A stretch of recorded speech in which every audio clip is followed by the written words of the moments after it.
وزیر اعظم عمران خان نے اقتدار سنبھالنے سے لے کر اب تک کتنی تقریریں کی ہیں؟ اتنی جتنی یاد رکھنا ممکن نہیں، کیونکہ یوں بھی مہنگائی نے عوام کی مت مار رکھی ہے، اور یادداشت تو ان بیچاروں کی روز اول سے ہی کمزور ہوتی ہے۔ لیکن سبز پرچم کے پہلو میں نیلا کوٹ قمیض پہن کر جو حالیہ یعنی تازہ تقریر کی گئی وہ واقعی دلپذیر، متوازن اور مدلل تھی، جس میں غصہ کی مقدار بھی اتنی ہی تھی جتنی کھانے میں نمک کی ہوتی ہے۔ عوامی اینک سے دیکھا جائے تو اس تقریر کی ہائی لائٹس میں ڈیزل اور پٹرول کا 10 روپے فی لیٹر سستا ہونا، بجلی فی یونٹ میں 5 روپے کی کمی، احساس پروگرام وظیفہ میں 2000 روپے کا اضافہ، کسانوں کو بغیر سود قرض،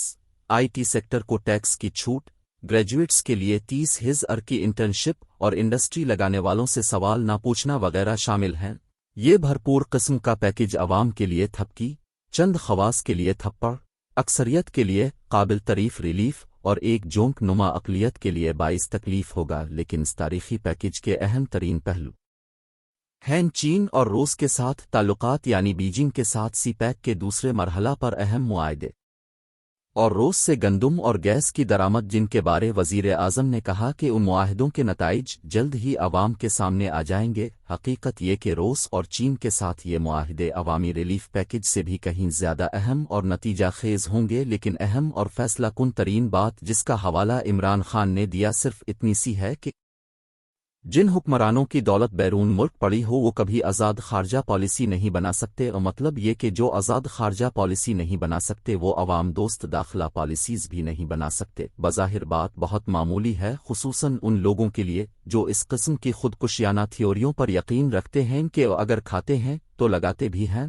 کھانے اور لگانے کا یہ فلسفہ انتہائی احمقانہ اور اپنی آئندہ نسلوں کے ساتھ دشمنی اور غداری کے مترادف ہے، کیونکہ ملکی وسائل لوٹ کر بیرون ملک جائیدادیں، بینک بیلنس اور سرمایہ کاریاں ملک کے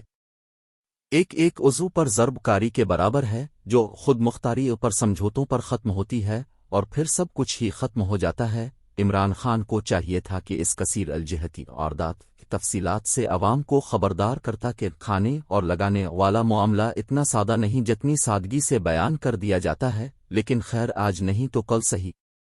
پی ٹی آئی کے لوگ اکثر ملنے آتے رہتے ہیں، اور میں ان سے یہ دو باتیں کرنا کبھی نہیں بھولتا کہ ان کا پہلا جرم غلطی بلکہ سنگین ترین بلنڈر یہ ہے کہ پارٹی نے ہوم ورک پر کو توجہ نہیں دی، اور اب لوگ دھرنوں، احتجاجوں، جلسوں، مارچوں اور کنٹینروں کو ہی کام سمجھتے رہے، جبکہ یہ جدوجہد کا صرف ایک حصہ تھا۔ دوسری غلطی یہ ہوئی کہ اقتدار کے بعد عمران خان کو چاہیے تھا کہ اعداد و شمار کے ساتھ پاکستانی عوام کو پوری طرح اعتماد میں لیتے ہوئے انہیں تفصیل کے ساتھ سادہ ترین انداز میں بتاتا کہ سابقہ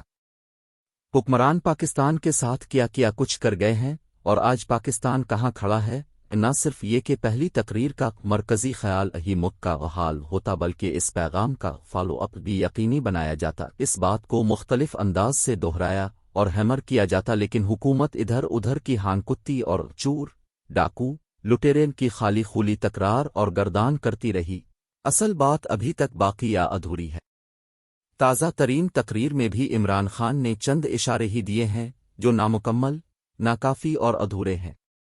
عوام بیچارے سادہ اور بھولے ہیں، مغز سے نہیں معدے سے سوچنے پر مجبور ضرور ہیں، لیکن اتنے بھی بھولے نہیں کہ فیکٹ شیٹ سامنے ہونے پر بھی سیاہ و سفید کا فرق محسوس نہ کر سکیں۔ مجھے یقین ہے کہ اگر اس پر فوکس کر لیا جائے تو عوام اپوزیشن کی شکلوں سے ہی نہیں ناموں سے بھی الرجک ہو جائیں گے۔